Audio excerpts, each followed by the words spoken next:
Elections की वजह से देश में इतनी हलचल हो रही है जिसने जुडिशरी से लेकर गवर्नमेंट बॉडी सबको काफी बिजी रखा है। पर अब जब यहाँ इलेक्शंस में बिजी रहने की बात हो रही है तो भला कैसे यहाँ इलेक्शन कमीशन ऑफ इंडिया की बात नहीं हो सकती, जिनकी पूरी रिस्पॉन्सिबिलिटी ही इलेक्शंस में होने वाले मामलों से डील करना है। इस बार ईसीआई के सामने रूलिंग पार्टी से लेकर कई अपोजिशन पार्टीज ने कंप्लेंट्स फाइल किए हैं और सबने एक दूसरे पर कई इल्जाम लगाए हैं। पीएम मोदी का मुस्लिमों के खिलाफ बोलना या फिर कांग्रेस लीडर राहुल गांधी का नॉर्थ और साउथ वाले लोगों के बारे में कमेंट पास करना, सब कुछ ईसीआई को बताया गया है और उन्होंने हर मामले में एक एक्शन लेते हुए लोगों में एक नई हलचल पैदा की है, जिसके साथ ही ईसीआई काफी एक्टिव नजर आई है और कुछ इंटरेस्टिंग फैसले लिए हैं। तो चलिए एक नजर डालते हैं इन सभी न्यू डेवलपमेंट्स पर।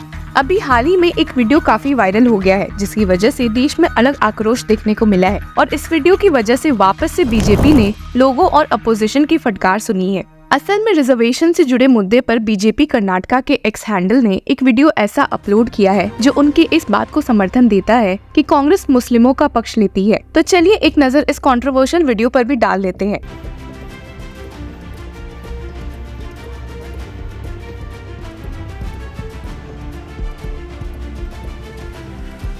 इस वीडियो से लोगों के बीच झगड़े लगाने का इल्जाम लगाते हुए कांग्रेस पार्टी ने BJP leader such as JP Nadda, BJP IT cell head Amit Malviya and the chief of the party's Karnataka unit BY Vijayendra के खिलाफ एफआईआर फाइल कर दिया और स्टेट इलेक्शन कमिश्नर को भी इस मामले में एक सीरियस कदम उठाने को कहा है। ये मामला काफी सीरियस हो गया जब कुछ सिविक ग्रुप्स इन कर्नाटका ने भी इस मामले में ईसीआई को लेटर लिखते हुए बीजेपी के खिलाफ स्ट्रिक्ट एक्शंस की मांग की है। और आपको बता दें कि Tamil Nadu Congress committee has also moved the Madras high court seeking directions to the election commission of India to call for an explanation from PM Narendra Modi for speeches made against Muslims during poll campaigns. और इस केस में एक strict action लेते हुए ECI ने x platform से इस video को हटाने की मांग की है। जी हाँ, आपने सही सुना। ईसीआई ने कहा है कि ये पोस्ट लॉज को वायलेट करता है और लोगों में दुश्मनी बढ़ाने की कोशिश कर रहा है। और सबसे हैरानी की बात है कि बीजेपी द्वारा ये अब तक का ऐसा दूसरा पोस्ट है जिसमें उन्होंने मुस्लिम्स के खिलाफ ऐसा कुछ कहा है। हालांकि भले इस मामले में ईसीआई ने एक्शन तो ले लिया है, पर आपको बता दें कि कई लोग उनके द्वारा लिए गए लेट एक्शन से काफी नाराज भी है। अब जब हम यहाँ वायरल वीडियोस की बात कर रहे हैं तो एक ऐसा ही deep fake video Amit Shah का भी वायरल हुआ है, जिसने लोगों में अलग कंट्रोवर्सी क्रिएट कर दी थी। और आपकी मेमोरी को रिफ्रेश करते हुए ये वीडियो दिखा देते हैं। जनता पार्टी की सरकार बनेगी तो एक गैर संवैधानिक एससी, एसटी और ओबीसी का है वो रिजर्वेशन को हम समाप्त कर देंगे। रिजर्वेशन को हम समाप्त कर देंगे। भारतीय जनता पार्टी की सरकार बनेगी तो एक गैर संवैधानिक मुस्लिम रिजर्वेशन को हम समाप्त कर देंगे। ये अधिकार तेलंगाना के एससी, एसटी और ओबीसी का है, वो अधिकार उनको मिलेगा और मुस्लिम रिजर्वेशन को हम समाप्त कर देंगे।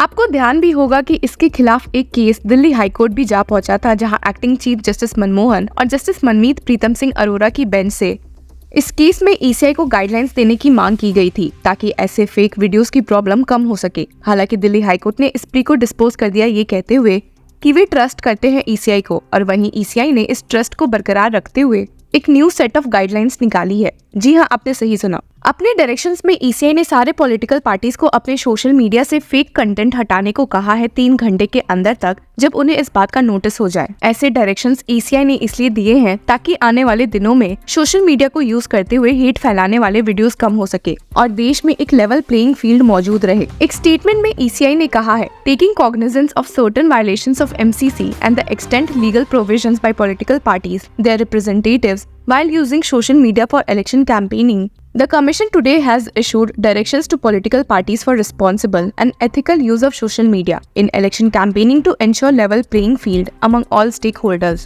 ECI ने यहाँ ऐड करते हुए भी कहा है that the parties have been directed to promptly remove any such content within 3 hours of bringing it to their notice. warn the person responsible in their party reporting unlawful information. आपको बता दें कि Delhi high court bench ने ECI पर भरोसा दिखाते हुए अपने ऑर्डर में स्टेट किया था, We can't devise a policy today in the midst of elections. Once it is entrusted with the ECI, the court's interdiction at this stage will not be proper. At this moment, courts will not give any direction. You'll have to live with it. All of this is to be done before the elections. At the 11th hour, courts cannot interfere. At this moment, it will not be proper for the court to intervene with the jurisdiction of the ECI. ECI. Let us trust the ECI.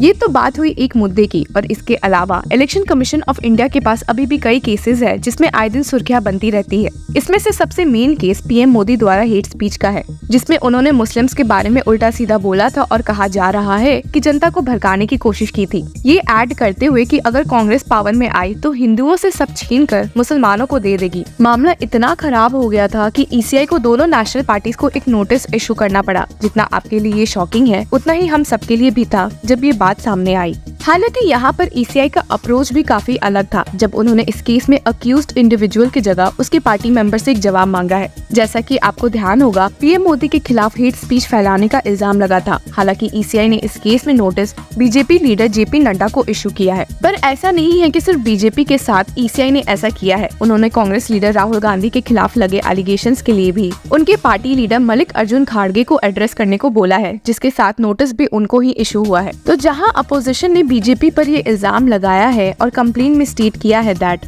while we have objections to the entire tone and tenor of the Prime Minister's speech in this representation, we wish to highlight the completely unprecedented and malicious allegations which are clearly aimed at creating enmity between groups far worse than any ever made by a sitting Prime Minister in the history of India.